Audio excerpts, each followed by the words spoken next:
found for us. I gotta be at the airport at like. Hello and welcome to our holiday Fears and Beers screening of Gremlins. Woo! All right.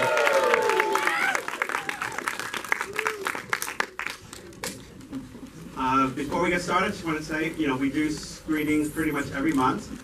So be sure to either follow us on Facebook or even better, sign up for our newsletter because you don't always get notices on Facebook because they like to extort money from people.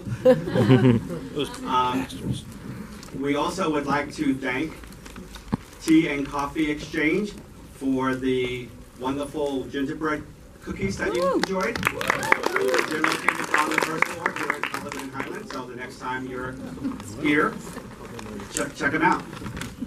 Be sure to stay after the film. We will have Frances McCain, who played Billy, who played the mom. Yeah. And so now, since I know you're all anxious to see it, enjoy Gremlins. Yeah.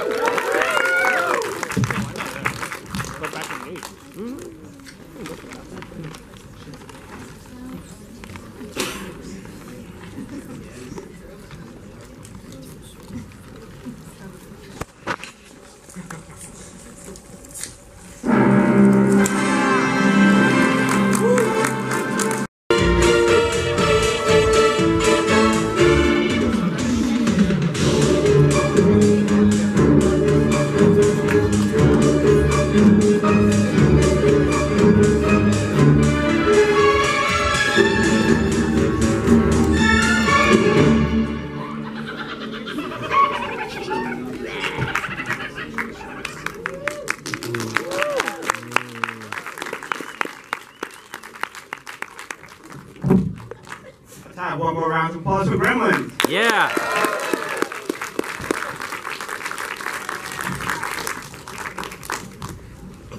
Okay, we're going to do some trivia questions. Right. These are going to be actually fairly easy trivia questions, especially if you watch the film. So be quick on the arm. Okay, first question. What are the 3 rules? Right there on the hat. No bright light, no water, never feed them after midnight. Correct. And you get under the bed. Yes. You want to maybe hand that back? Make them a little harder. Sorry. It's not. Okay, the next question. Again, very easy. Who was the voice of Gizmo? Right there. Yes, you. Oh, okay.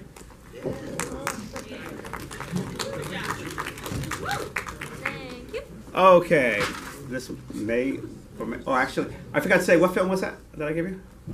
Spawn. Director's cut. Okay, the next one is going to be the Exon. And the question is, how much did Gremlins make in its initial release? 146 million. Close enough, 148. Oh. Yeah. Fourth highest grossing film of that year. Okay, the town of Bedford Falls, a year later, played another iconic town in what film? Way in the back. Back to the Future. Yes. And you get a double feature pack of Tragedy Girls and MFA. And Gremlins and Back to the Future shared one other important element, and that is our special guest, Frances McCain. Yeah.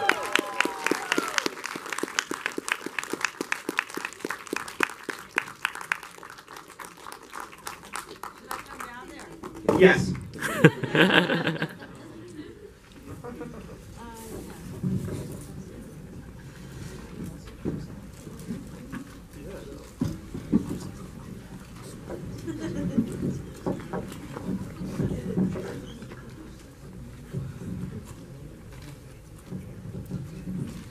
Well, that was fun, guys. Oh.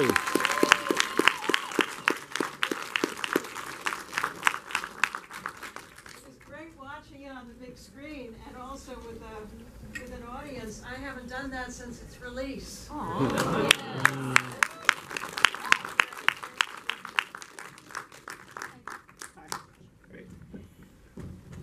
Thank you for coming. My pleasure.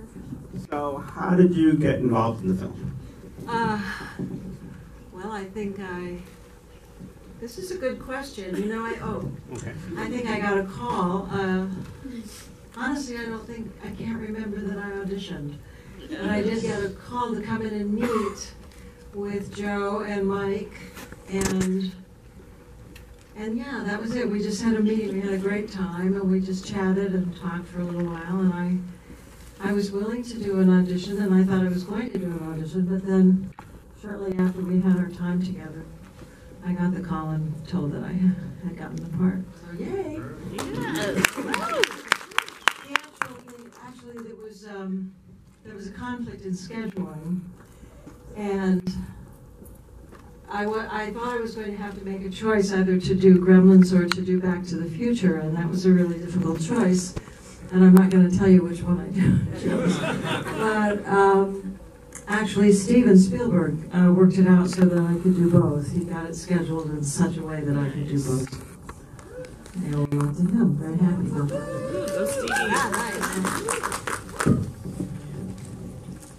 I know Phoebe Cates was very nervous about working with the puppets.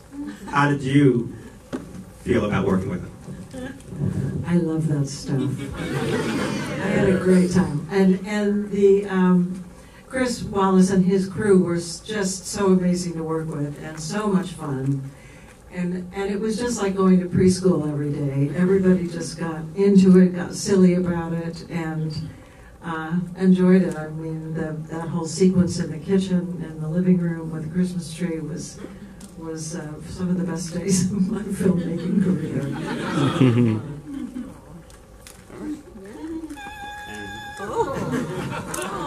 Gizmo says that he enjoyed working with you. It was fun. Go ahead, you got another question, but Well, no, go ahead and do it. Well, right before, or just after I got here, I messaged Zach and said, you know, I need you to weigh in and say hi to the fans. So, this is Zach. Oh, I'm gonna have to put my glasses on. My niece has figured out this great way you can make the text on your phone really big. I didn't figure that out. And I will. Hang on. Okay. She's here, by the way. Christina Ballardinelli, my niece, her sons. Two of her two sons. Dimitri and Dylan Ballardinelli are here, and her niece, my great niece, Lee Paul. So, it's a big treat for me to have some family here tonight as well. Oh, there, and I just lost it. Okay, this is Zach to you.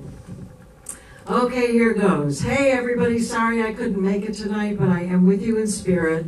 It's almost impossible to believe that this film is 35 years old and continues to entertain and amuse audiences around the world. I feel incredibly blessed to have been part of this wonderful film and will always be thankful to Joe and Stephen for giving me this opportunity. But mostly I'd like to thank you, the audience, for making this movie the success that it is. Without your continued interest, none of this would have been possible. Happy holidays, everyone. Yeah.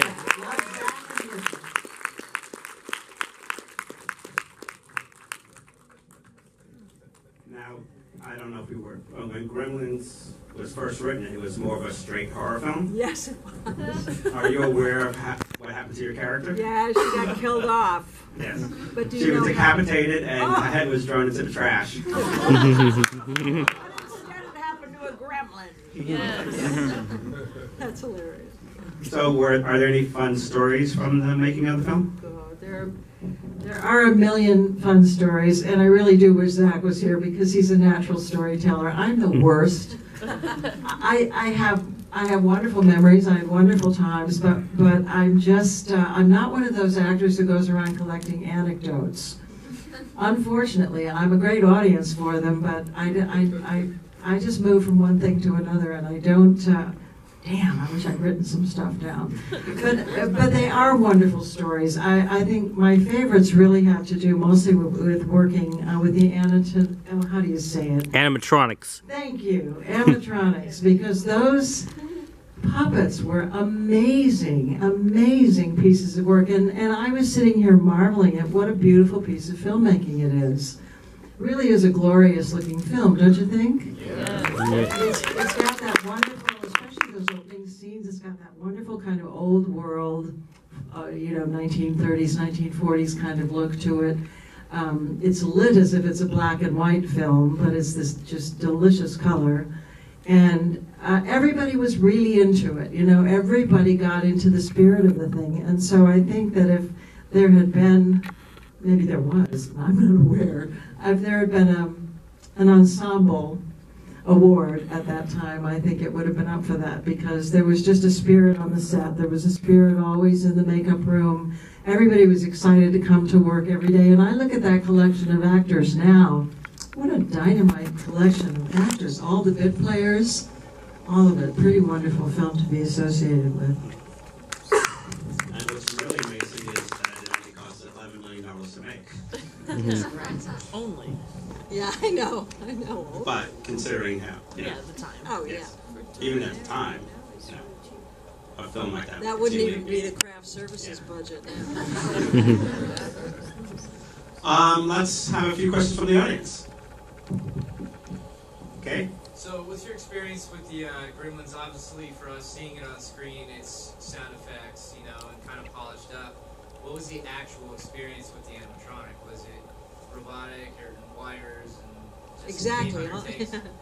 Yes, it was wires. There was a lot of people sitting around on the floor in front of you pulling wires while you were talking to a little puppet face or a puppet hand or whatever it might be. One of my favorite stories is actually, the prop man got pretty excited when he was throwing those plates at me in the kitchen. There's a lot of reality in that scene. I was watching that, I got nervous all over again. He really went for it, and I really went after him. So it was really fun to see it again. They were bits of puppets, they were parts of puppets, whenever they would pick up a whole gizmo, it was a little puppet with some kind of movement inside of it. So when you see them pick up the little creature and he's kind of moving around, it was a very limited range of movement, so they had to keep cutting back and forth between the little puppet that moved and then, to a puppet face or a puppet hand or something like that. Does that answer your question? It does, thank you. Okay, right here. So after when the Christmas tree fell on you, did you have any traumatic experiences after Christmas, being close to a Christmas tree, and be like, oh my god, I'm gonna get attacked by a gremlin? No, that's another fun story. Actually, when the gremlin has his arms around my neck and is choking me, that was a completely inanimate puppet. So they attached it around my neck, and then I had to do all the So I'm the one who's thrashing around, and the puppet is just bouncing around on me. Oh no, I love Christmas. What can I say? I keep watching this movie and thinking, Jesus, what did Joe have against Christmas? Nice. That leads to another question. How was it working with Joe Dante? It was great. It was really great. It was a bunch of actors who loved to just get together and do their thing. So there wasn't a lot of, what's my motivation here? We didn't, we just went to work like we were going to, to camp together. And Joe just had a wonderful spirit about him. He got a kick out of everything. He listened to people. If people had ideas and they wanted to do something, he would love to try it. He would try anything. And he was very encouraging. He was a really sweet guy to work with. So I'm really sorry I haven't seen him at any events. He doesn't come out much for all of this, I understand, but it's too bad because he's much loved. Okay, you had a question right in front here. Yeah, were there any accidents that happened with those gadgets that were all over the house? Most of them are on screen, I think. Yeah. No, not that I remember, but I'm sure there were. I do remember there was a lot of prop fussing, a lot of that was going on all the time. And people would run in and in lulls, or when they were between setups or something, some prop person would run over with one of the new gadgets, and he and Joe, or she and Joe, would go off and try it out and look and make little changes, or be laughing hysterically over in a corner somewhere. The person in the Christmas hat, Santa hat. Where was the premiere at, and then what was the audience like? Because it's Here. Yeah, because we have all seen most of the film for the most part, and so I'm curious what it was like to see with the audience that had never seen it before. You know, I'm not entirely sure I went to the premiere. If you're saying the premiere was here, it was the one that I went to. I thought it was a premiere. Was in Westchester. It was the county or the what's the name of that theater? The one that's there are probably a dozen of them now, but it was a big theater in Westchester, which is where I remember seeing it. Was it at Gremlins? Is it open? Well, Zach has told the story several times. I mean, he went to Gremlins, the Gremlins theater. He thought the movie was gonna be like. I mean, he didn't know if it was gonna bomb or anything like that. And it came to the part where you were put the thing in the microwave. He said the audience went just. They screamed so loud. I remember that. He said that at that point he knew this is going to be a huge hit. See, Zach should be here. He's gonna be in LA on December 21st. So 21st, I wasn't sure. Thank you for telling me that. I'll write him some nasty note. The lady right next. Yeah. The scene where the Gremlins take over the bar and then they're doing all these little like character bits. Yeah. I'm imagining a bunch of the character bits got cut, and like, was there like a cast basically watch party while everything was being filmed? I imagine that was just like the funnest thing in the world to watch. Well, there wasn't, but I wish there had been. It would have been really a lot of fun. I love those cameos in the bar scene. I think they are hilarious, and all of Joe's little touches, you know. And it's not just Joe. It was a very collaborative thing. I think that all the producers and Joe were and Chris Columbus were on board with, and just one-upping each other, so that it just kept getting more and more outrageous and funny as it went along. Yeah, it would have been fun to all come in and watch each other, but that didn't happen. Okay, right here. So what'd you do when you found out there was a Gremlins 2? Like, were you trying to see if you could come back for that, or? No, I figured that they do it. You know, they do what they wanted to do. It wasn't. I was on to other things, and okay, here's a terrible confession. I've never seen Gremlins 2. But I'm assured that it's not as good as Gremlins 1. Right? it is. Joe thinks it's actually better. Joe Dante says he prefers the second one over the first one. I don't need to hear that. Yeah. But it's as good as the first one, in my opinion. Well, in your opinion. Yeah, what do I know? I'll be the judge of that. Yes. So which was your favorite way to kill a gremlin? 50 ways to kill a gremlin. What's my favorite way of killing a gremlin? I never killed one. But I'd probably chop off their head. I had a chance with that knife. That would have been fun. Okay, right over here. Do you have any fun memories of Hoyt Axton and Mushroom? Very much so. Very much so, both of them. He asked if I had fond memories of Hoyt Axton and Mushroom, who was the dog. There were actually two mushrooms, but I think I only got to play with one. And I just loved that dog. Everybody did. It was a wonderful dog. And speaking of wonderful dogs, Hoyt Axton was just a big old sweetheart of a guy. He really was lovely. And I adore watching him in this film. It was really fun to see it again on the big screen. And just see his own personal charm, which he had a lot of. He was a great storyteller. He was always telling us wonderful stories about his life off camera when there was a lull in the or between takes or something. He was a great guy. Miss him. Okay, right here. Was there ever any talk of an action figure for you? Because you killed 3 gremlins in under a minute, and everybody else panicked. Girls weren't taken as seriously in those days, so I think it would be different now, but no action figure that I'm aware of, but it's a good idea. Oh, I will tell you a funny thing though. Somebody just sent me, an old friend of mine from San Francisco sent me a promotion for the Castro Theater is going to have have drag performance. I don't know how we're going to do this, of Gremlins, and and my character is going to be played by someone named Detox. I wish I could see it. It's December 17th at the Castro Theater in San Francisco. So if anybody wants to make a trip up there, enjoy. It's called Femlins. Femlins, you're right. God, this guy is an encyclopedia. You and Zach. Huh? Zach's the same way. You know. I've met him. He knows me by name. I've met him 8 times. What's your name? JD. JD. Just tell him JD says hi. He'll know exactly who you are. I will. I just saw him.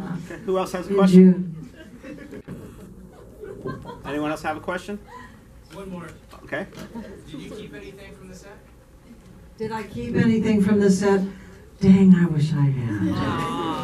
I didn't. I don't know. No. This is off the record. It's okay. I know. Believe me, I would brag about it if I had. But I have one of the animatronics in my garage. We're good. Right. I wish. Although it's been talked about sometimes, and I hope it never happens, if they were to remake Gremlins, would you sign up? Well, it would depend on the script, wouldn't it? Yes. Oh, no, I think my understanding is that, well, I think Zach always is the one who has the most first-hand information, but I think what I've heard, which is the most likely, is that it would be animated, if it were to occur, and it would have something to do with the origin of the Mogwai. It will go back to an origin story of some kind, I think, but that's all I've heard. I don't know. What do you think? Do you want a third one? Yeah, not really. Third one, no reboot. No reboot. No reboots, I agree, but you never know. Oh. So, what do you have planned in the future if people want to see you in something?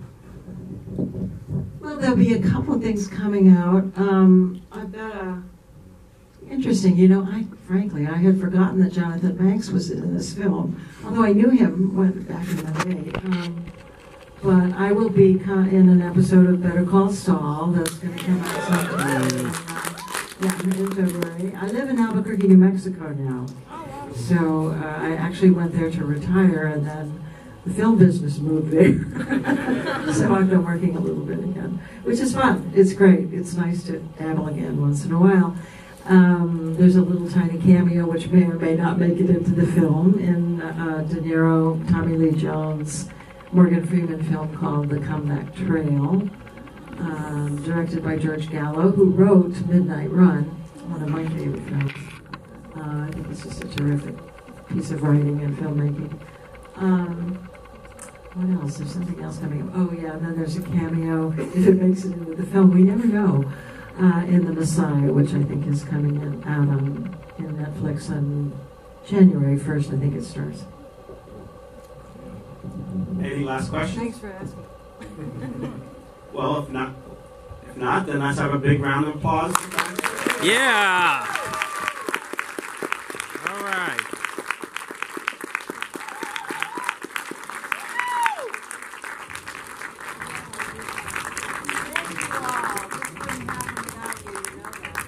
Yeah. Thank you.